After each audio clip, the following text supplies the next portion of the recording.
കർത്താവിൻ്റെ അതിപരിശുദ്ധ നാമം ഈ പ്രഭാതത്തിലും മഹത്വപ്പെടുമാറാകട്ടെ. എല്ലാ സഹോദരങ്ങൾക്കും വേഗമുറന്ന യേശുക്രിസ്തുവിൻ്റെ അനുഗ്രഹീത നാമത്തിൽ ക്രിസ്തീയ വന്ദനത്തെ അറിയിക്കുന്നു. എല്ലാ മുട്ടും മടങ്ങുന്ന എല്ലാ നാമം പുകഴുന്ന ഒരേയൊരു നാമം എൻ്റെ യേശുവിൻ്റെ നാമമാണ്. ലോകത്തിലെ സകല കല്ലറകളും അടഞ്ഞു കിടക്കുമ്പോൾ എൻ്റെ യേശുവിൻ്റെ കല്ലറ തുറന്നു കിടക്കുന്നു. അവനവിടെയില്ല, അവൻ ഉയർത്തെഴുന്നേറ്റിരിക്കുന്നു.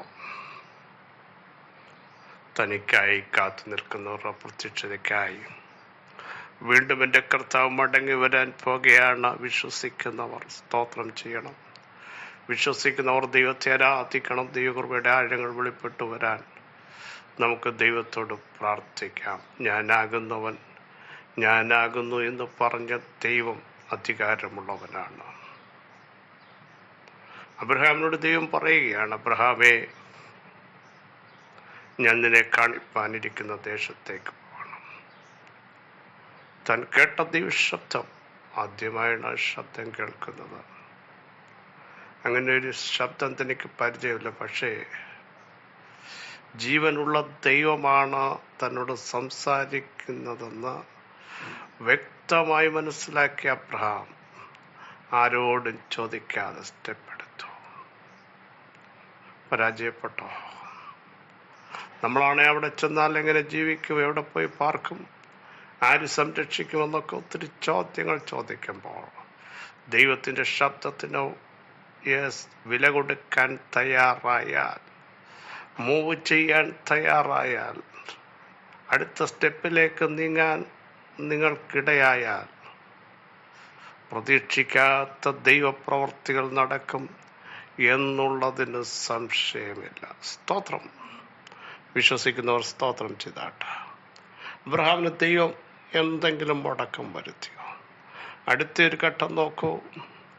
തലമുറകളില്ലാതിരിക്കെ ശരീരം നിർജീവത്വമായി, സാറയുടെ ഗർഭപാത്രം നിർജീവത്വമായി.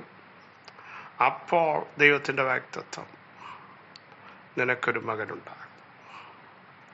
അവിടെ വിശ്വസിക്കാൻ കഴിയാത്തതുപോലെയാണ് സാഹചര്യങ്ങൾ. പക്ഷെ അബ്രഹാം വിശ്വസിച്ചു. മരിച്ചവരെ ജീവിപ്പിക്കുന്ന ഒരു ദൈവമുണ്ട്. മരിച്ചു തൻ്റെ അവയവങ്ങളെ ജീവിപ്പിക്കാൻ, മരിച്ചു തൻ്റെ വിഷയങ്ങളെ ജീവിപ്പിക്കാൻ കഴിയുന്ന ഒരു ദൈവമുണ്ട്. അടുത്തത്, ഇല്ലാത്തതിന്, ആ സംഭവം അവിടെ അപ്പോൾ ഇല്ല, പക്ഷെ ഇല്ലാത്തതിനെ ഉള്ളതുപോലെ വിളിച്ചു വരുത്തുന്ന ഒരു ദൈവം. എന്നിട്ട് നോക്കൂ, അതിൻ്റെ 21 വാക്യം, 4:21 റോമാലേഖനം, വാഗ്ദത്തം ചെയ്തവൻ പൂർണ്ണമായി നൽകാൻ ശക്തനെന്ന് ഞാൻ ഉറച്ചിരിക്കുന്നു. ഈ ഒരു ഉറപ്പകത്തുണ്ടെങ്കിൽ അവിശ്വാസങ്ങൾ മാറും. ഈ ഉറപ്പുണ്ടെങ്കിൽ സംശയങ്ങൾ മാറും. ധൈര്യം ഇനിയും കുറഞ്ഞു പോവില്ല, ബലം നഷ്ടപ്പെടില്ല. പലപ്പോഴും നമ്മളോട് പറയുന്നവൻ ആരാണ് എന്ന് നമുക്ക് മനസ്സിലാവില്ല. നമ്മൾ സാഹചര്യങ്ങളെ നോക്കുന്നു, ലോകത്തെ നോക്കുന്നു, ഡോക്ടേഴ്സിനെ നോക്കുന്നു, ഇപ്പോൾ ഫേസ് ചെയ്യുന്ന പ്രതിസന്ധിയുടെ ആഴങ്ങൾ നമ്മൾ വിലയിരുത്തുന്നു. എന്നിട്ടാണ് ദൈവിക വാഗ്ദത്തങ്ങൾ നടക്കുമോ ഇല്ലയോ എന്ന് നമ്മൾ താരതമ്യം. അങ്ങനെയല്ല. നമ്മുടെ ദൈവം ഇതിൻ്റെ എല്ലാം മീതെയുള്ള ദൈവമാണ്. സ്തോത്രം. പരിധിയും പരിമിതിയും ഇല്ലാത്ത ദൈവമാണ്. സർവശക്തനായ ദൈവമാണ്. ഉന്നതനായ ദൈവമാണ്. ഉയർന്നിരിക്കുന്ന ദൈവമാണ്. ശാശ്വതവാസിയായ ദൈവമാണ്. അഖിലാണ്ടത്തിൻ്റെ ഉടയവനാണ്. അമർത്യതയുള്ളവനാണ്. വിളിച്ചു വരുത്തുന്നവനാണ്. ജീവിപ്പിക്കുന്നവനാണ്. ശക്തി പകരുന്നവനാണ് എന്നൊരു വിശ്വാസം ഇന്ന് പകൽ നമ്മുടെ അകത്തുണ്ടെങ്കിൽ നമ്മൾ ധന്യരായിത്തീരും. പ്രിയരെ, പലപ്പോഴും നമ്മൾ നിരാശപ്പെടുന്നു, സംശയിക്കുന്നു, ഇതെങ്ങനെ നടക്കുമെന്ന് ചിന്തിക്കുന്നു. നമ്മുടെ ദൈവം ആരാന്ന് ഒരല്പമെങ്കിലും അറിവ് നമ്മുടെ അകത്തുണ്ടെങ്കിൽ ഇങ്ങനൊരു ചിന്ത വരില്ല. ശക്തമായി ഇന്ന് ഉറക്കണം.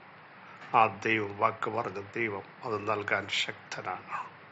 കഴിവില്ലാത്ത ഒരു ദൈവത്തെ അല്ലല്ലോ പ്രിയരെ നാം സേവിക്കുന്നത്.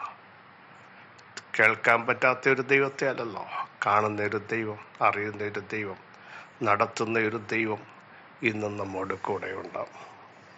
ലൂക്കോസ് സുവിശേഷം 2-ാം അധ്യായം 25-ാം വാക്യം വളരെ പരിചിതമുള്ളതാണല്ലോ. യെരുശലേമിൽ ഷിമിയോൻ എന്നു പേരുള്ള ഒരു മനുഷ്യനുണ്ടായിരുന്നു. ഈ മനുഷ്യൻ നീതിമാനും ഇസ്രായേലിൻ്റെ ആശ്വാസത്തിനായി കാത്തിരുന്നവനുമായിരുന്നു. പരിശുദ്ധാത്മാവും അവൻ്റെ മേൽ ഉണ്ടായിരുന്നു. ഈ മനുഷ്യൻ വർഷങ്ങൾക്ക് മുമ്പ് ദൈവത്തിൻ്റെ വാഗ്ദത്തം പ്രാപിച്ചവനാണ്. രക്ഷിതാവിനെ കാണുന്നതിന് മുമ്പ് മരണം ആസ്വദിക്കത്തില്ലെന്ന് ദൈവത്തിൻ്റെ ആത്മാവ് ഈ മനുഷ്യനോട് പറഞ്ഞു. അതല്ല നമ്മുടെ ചിന്താവിഷയം. ഇനിയും അതിൻ്റെ 25-ാം വാക്യം ഒന്ന് ശ്രദ്ധിച്ച് നോക്കൂ. യെരുശലേമിൽ ഷിമിയോൻ എന്നു പേരുള്ള മനുഷ്യൻ ഉണ്ടായിരുന്നു. ഈ മനുഷ്യൻ നീതിമാനായിരുന്നു. നീതിമാന്മാരെ അറിയുന്ന ദൈവമാണ് നമ്മുടെ ദൈവം. നീതിമാൻ തുണയില്ലാതിരിക്കുന്നതും അവൻ്റെ സന്തതി ആഹാരം ഇരക്കുന്നതും ഞാൻ കണ്ടിട്ടില്ല. ദാവീദ് അതാ പറയുന്നു. അടുത്ത നോക്കൂ, നീതിമാന്മാരുടെ വാസസ്ഥലം. അപ്പോൾ നീതിമാന്മാരുടെ വാസസ്ഥലത്തെ അനുഗ്രഹിക്കുക. വാസസ്ഥലം കണ്ടോ, പ്രസിദ്ധമാക്കുക. യെരുശലേമിൽ നീ പാർക്കുന്ന ഇടം ദൈവം അറിയുന്നു. Price the Lord. ആരും അത് അറിഞ്ഞില്ലായിരിക്കാം. ഇപ്പോൾ നീ ഫേസ് ചെയ്യുന്ന, നീ പാർക്കുന്ന ഇടം, അതിൻ്റെ വിഷയങ്ങൾ, നീ ദൈവത്തിന് വേണ്ടി നിൽക്കുകയാണെങ്കിൽ ദൈവം നോക്കെ. ഉൽപ്പത്തി പുസ്തകത്തിൽ നോഹ ആ തലമുറയിൽ നീതിമാനായിരുന്നു. നോഹയെ ദൈവം കൈവിട്ടോ? വഷളത്വം പ്രബലപ്പെട്ട തലമുറയിൽ നീതിമാനായി ജീവിച്ച നോഹ, ലോകത്തെ മനുഷ്യരെല്ലാം ചത്തൊടുങ്ങിയപ്പോഴും നോഹയും തൻ്റെ കുടുംബവും പെട്ടകത്തിനകത്ത് കയറി ദൈവം അവരെ കൈവിട്ടോ? സഹോദരങ്ങളെ, ഒന്ന് നീതിമാന്മാരായിരുന്നാൽ നിങ്ങളെയും നിങ്ങളുടെ തലമുറകളെയും ദൈവം കൈവിടില്ല. Praise the Lord. നീതിമാന്മാരെ പരിച കണ്ടെന്ന പോലെ രക്ഷ കൊണ്ട് അലങ്കരിക്കുന്ന ഒരു ദൈവം. നീതിമാന്മാരെ യഹോവയിൽ ഘോഷിച്ചുല്ലസിപ്പീൻ. സ്തോത്രം. അവർക്കൊരു ഉല്ലാസമുണ്ട്, ഒരു ഘോഷമുണ്ട്, ഒരു ജയമുണ്ട്. നീതിമാൻ പരാജയപ്പെടത്തില്ല കേട്ടോ. നീതിമാന് പ്രതിഫലം നൽകുന്ന ഒരു ദൈവമുണ്ട്, നിശ്ചയം. Price the Lord. ഇനി അടുത്ത ഭാഗം കൂടെ ശ്രദ്ധിക്കൂ. ഇസ്രായേലിൻ്റെ ആശ്വാസത്തിനായി കാത്തിരുന്നവൻ. ഇസ്രായേൽ വരുന്ന ദൈവിക ആശ്വാസം, ദൈവിക സമാധാനം, ദൈവിക പ്രവർത്തിക്ക് വേണ്ടി കാത്തിരിക്കുന്ന മനുഷ്യൻ ഇങ്ങനെ ആയിരിക്കണം. ദൈവിക വാഗ്ദത്തങ്ങൾ വരാൻ, ദൈവം പറഞ്ഞ അരുളപ്പാടുകൾ നിവർത്തീകരിക്കാൻ കാത്തിരിക്കുന്ന ഒരു സമൂഹമുണ്ടെങ്കിൽ, ഞാൻ ആത്മാവിൽ ദൂത് വിളിച്ചു പറയുന്നു, നിങ്ങളും നിങ്ങളുടെ കുടുംബവും നിരാശപ്പെടില്ല. അടുത്തത് പരിശുദ്ധാത്മാവ്. ഏറ്റവും വലിയ കാര്യം, ഹോളി സ്പിരിറ്റും ഉണ്ടായിരുന്നു. പരിശുദ്ധാത്മാവുള്ളവൻ നീതിമാൻ, ആശ്വാസത്തിനായി കാത്തിരിക്കുന്നവൻ. അവൻ വാഗ്ദത്തം കാണും, വാഗ്ദത്തം കരങ്ങളിൽ എടുക്കും. വിശ്വസിക്കുന്നവർ ആമേൻ പറഞ്ഞ ഈ സന്ദേശം ഏറ്റെടുക്കാൻ തയ്യാറുണ്ടോ? വർഷങ്ങൾക്ക് മുമ്പ് പറഞ്ഞ ദൂതായിരിക്കാം. നീതിമാന്മാരായി നിൽക്കൂ, വിശ്വസ്തയോടെ നിൽക്കൂ, പരമാർത്ഥതയോടെ നിൽക്കൂ, ദൈവകൃപയോടെ നിൽക്കൂ. നിങ്ങളും നിങ്ങളുടെ തലമുറകളും കാണേണ്ട സമയത്ത് ദൈവത്തിൻ്റെ വാഗ്ദത്തം കാണും. ആരൊക്കെ ചോദ്യം ചെയ്താലും, ഇത്ര വർഷമായില്ലേ കാണുന്നില്ല, പക്ഷെ റൈറ്റ് ടൈമിൽ കാണുന്ന വാഗ്ദത്തം ഏറ്റവും ടോപ്പായിരിക്കും. ആർക്കും ഇമാജിൻ ചെയ്യാൻ പറ്റാത്തതായിരിക്കും, മാർക്കിടാൻ പറ്റാത്തതായിരിക്കും എന്ന കാര്യം കൂടെ നിങ്ങളോട് വിളിച്ചു പറയാൻ എനിക്ക് നിയോഗമുണ്ട്. നീതിമാനായ മനുഷ്യൻ ആശ്വാസത്തിനായി, ഞാൻ പറയട്ടെ, മറ്റുള്ളവരുടെ ആശ്വാസത്തിനായി, മറ്റുള്ളവരുടെ വിടുതലിനായി, മറ്റുള്ളവരുടെ സൗഖ്യത്തിനായി, മറ്റുള്ളവരുടെ ആത്മിക വളർച്ചയ്ക്കായി പ്രാർത്ഥിക്കാൻ നിങ്ങൾ തയ്യാറാകൂ. ദൈവം നിങ്ങളെ കൈവിടില്ല, ദൈവം നിങ്ങളെ ഉപേക്ഷിക്കില്ല. ദൈവം നിങ്ങൾക്ക് വേണ്ടി ഇറങ്ങി വരും. ഇങ്ങനെയൊരു സമൂഹം നമ്മുടെ ഇടയിൽ ഉയർത്തെഴുന്നേറ്റ് വരട്ടെ. ദൈവത്തിനായി സൂക്ഷിക്കപ്പെടുന്ന ഒരു സമൂഹത്തെ അറിയുന്ന ദൈവത്തിൻ്റെ മഹത്വം നസറേനായ യേശുവിൻ്റെ നാമത്തിൽ വെളിപ്പെട്ടു വരട്ടെ. യെസ്, അങ്ങനെയെങ്കിൽ ശിമിയോനെ, നീ വാഗ്ദത്തം കരങ്ങളിലെടുക്കും. നീ അതെടുക്കും. ആർക്കും അത് തടയാൻ പറ്റില്ല. യേശുവിൻ്റെ നാമത്തിൽ, യേശുവിൻ്റെ നാമത്തിൽ, യേശുവിൻ്റെ നാമത്തിൽ ദൈവാത്മാവ് പറയുന്നു, നമ്മുടെ കുടുംബങ്ങൾ അങ്ങനെയുള്ള പ്രിയപ്പെട്ടവർ, നമ്മുടെ സഭകളിൽ എഴുന്നേൽക്കട്ടെ.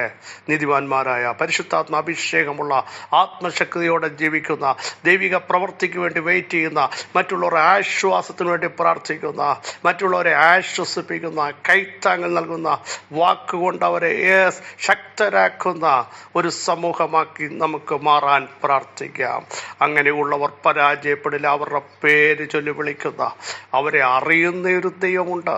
ഹല്ലേലൂയ. ശിമിയോൻ്റെ പേര് കണ്ടോ, അവിടെ പ്രസിദ്ധമായില്ലേ? നീതിമാന്മാരുടെ പേര് പ്രസിദ്ധപ്പെടുത്താൻ മറ്റാരും തയ്യാറായില്ലെങ്കിലും സ്വർഗം അതിന് തയ്യാറാകും. വിശ്വസിക്കുന്ന റാബൻ പറയൂ, യേശുവിൻ്റെ നാമത്തിൽ സർവശക്തിയുള്ള ദൈവമേ, സ്വർഗീയ പിതാവേ, അങ്ങേക്ക് സ്തോത്രം ചെയ്യുന്നു. അങ്ങയുടെ മുൻപാകെ ഞങ്ങൾ അടുത്തുവരും, എല്ലാം മുട്ടുമടങ്ങുന്ന, എല്ലാം നാമം പുകഴുന്ന ശ്രേഷ്ഠനാമത്തിനായി സ്തോത്രം. നീതിമാന്മാരായിരിക്കുമ്പോൾ, ദൈവഭക്തരായിരിക്കുമ്പോൾ, മറ്റുള്ളവരുടെ ആശ്വാസത്തിന് വേണ്ടി ഞങ്ങൾ കാത്തിരിക്കുമ്പോൾ, ഞങ്ങളുടെ വാഗ്ദത്തങ്ങൾക്ക് വേണ്ടി കർത്താവേ ഞങ്ങൾ പിറുപിറുക്കാതെ സംശയിക്കാതെ നോക്കിയിരിക്കുമ്പോൾ ഞങ്ങളത് കാണും, ഞങ്ങളത് എടുക്കും, ഞങ്ങളെടുത്ത് ദൈവത്തിന് സ്തോത്രം ചെയ്യും. അങ്ങ് ഒരുക്കിയ രക്ഷയെ കണ്ടുകൊള്ളോ എന്ന് പറഞ്ഞ് ദൈവത്തിന് മഹത്വം കരേറ്റാൻ ഞങ്ങളെ ഇന്ന് പ്രഭാതത്തിലും ഇടയാക്കാൻ പോകുന്നതിന് സ്തോത്രം. അസാധാരണമായ ചില ദൈവപ്രവർത്തികൾ അവിടുന്ന് ചെയ്തിരിക്കാൻ സ്തോത്രം. തിരുമഹത്വം വെളിപ്പെടുത്തിയിരിക്കാൻ സ്തോത്രം. അത്ഭുതങ്ങൾ സംഭവിച്ചിരിക്കാൻ സ്തോത്രം. സകല മഹത്വം അങ്ങേക്ക് യേശുവിൻ നാമത്തിൽ ആമേൻ. ആമേൻ. പ്രിയ സഹോദരങ്ങളെ, നീതിവാന്മാരായിരിക്കൂ, വിശ്വസ്തരായിരിപ്പീൻ, ആത്മീയരായിരിപ്പീൻ, ദൈവം നൽകുന്ന വാഗ്ദത്തങ്ങൾക്ക് വേണ്ടി കാത്തിരിപ്പീൻ. ഈ വചനങ്ങൾ അവരുടെ സഹായിക്കട്ടെ. ക്രിസ്തയേശുവിൽ നിങ്ങളുടെ സഹോദരൻ പാസ്റ്റർ ബിജു മാത്യു.